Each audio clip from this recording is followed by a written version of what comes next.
కాంగ్రెస్ ప్రభుత్వం అక్రమంగా పెట్టే కేసులకు భయపడమని వచ్చేది బీఆర్ఎస్ ప్రభుత్వమని గుర్తు పెట్టుకుని అధికారులు నడుచుకోవాలని బీఆర్ఎస్ రాష్ట్ర నాయకులు వ్యాళ్ల హరీష్ రెడ్డి ఘాటు వ్యాఖ్యలు చేశారు. గతంలో బండి సంజయ్పై అనుచిత వ్యాఖ్యలు చేశారంటూ బీజేపీ కార్యకర్తలు చేసిన ఫిర్యాదుపై ఈ నెల 16వ తేదీన గోదావరికని 1వ పట్టణ పోలీసులు నోటీసు అందజేయగా వాటికి వివరణ ఇచ్చేందుకు బుధవారం సాయంత్రం పోలీస్ స్టేషన్కు హరీష్ రెడ్డి హాజరయ్యారు. ఈ సందర్భంగా కాంగ్రెస్ ప్రభుత్వం ప్రజా వ్యతిరేక విధానాలను అమలు చేస్తూ ప్రశ్నించే వారిపై అక్రమ కేసులు పెడుతోంది. హరీష్ రెడ్డిని తీవ్రంగా విమర్శించారు.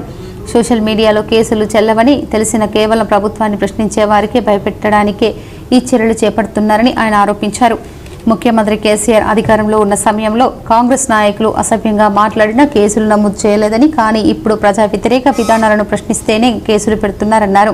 ఇది ప్రజాస్వామ్యానికి విరుద్ధమని మండిపడ్డారు.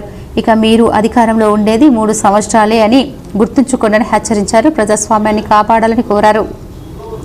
ఇప్పటికైనా అధికార పార్టీ నాయకులు పద్ధతి మార్చుకోవాలని, లేదంటే మేము కూడా ఒక రెడ్ బుక్ లాంటిది పెట్టుకుంటామని, వారి పేరు నమోదు చేసి వడ్డీతో సహా చెల్లిస్తామని హరీష్ రెడ్డి హెచ్చరించారు.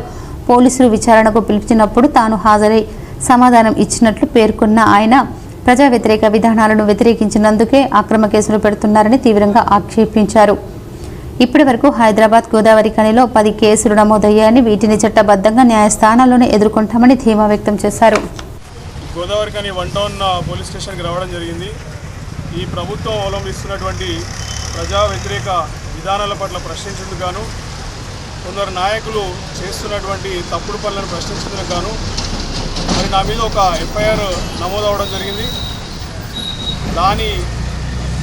దానికి సంబంధించినటువంటి నోటీసులు నాకు మొన్న 16వ తారీఖు నాడు ఇక్కడనే గోదావరి ఖని మన ప్రెస్ క్లబ్ దగ్గర ఇస్తే మరి ఆ నోటీసులు పట్టుకొని ఇలా దానికి రెస్పాన్స్గా మేము రావడం జరిగింది.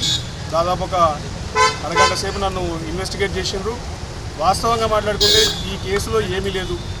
ఇటువంటివి నా మీద ఒక 10 కేసుల దాకా పెట్టిరు. ఇప్పటికీ హైదరాబాద్లో కొన్ని కేసులు ఉన్నాయి, గోదావరి ఖని అన్నీ కూడా తుపేల్ కేసులు. మా నాయకులు కేటీఆర్ గారు చెప్పినట్టు ప్రజా వ్యతిరేక విధానాల పట్ల ప్రశ్నించినందుకు పెట్టే తుపేల్ కేసులే తప్ప ఏది కూడా కోర్టులో నిలవదు. ఇలా సుప్రీంకోర్టు గైడ్లైన్స్ ప్రకారము వారు చెప్పింది ఏంది, సోషల్ మీడియాలో ప్రశ్నిస్తే నాయకుల్ని కానీ ప్రభుత్వాన్ని కానీ కేసులు పెట్టవద్దు. అయినా కానీ ఎవరు కూడా ఇక్కడ లా అనేది ఒకటి ఫాలో అవుతలేదు, చట్టం ఫాలో అవుతలేదు. ఇష్టం వచ్చినట్టు కేసులు, ప్రశ్నిస్తే కేసులు. రేపు ఖచ్చితంగా ఒకటి గుర్తుపెట్టుకోవాలి, ఇప్పుడున్నటువంటి ప్రభుత్వంలో పనిచేసే కొందరు అత్యుత్సాహపరులైనా, లేకపోతే ఇంకొకరైనా పార్టీ కార్యకర్తలైనా, ఇప్పుడున్నటువంటి ప్రభుత్వ కార్యకర్తలైనా కానీ రేపు రానున్నది కేసీఆర్ గారి ప్రభుత్వమే, బీఆర్ఎస్ ప్రభుత్వమే రానున్న 3 ఏళ్లలో. ఖచ్చితంగా దీనికి తగ్గట్టే వడ్డీతో పాటు మేము చెల్లిస్తాం.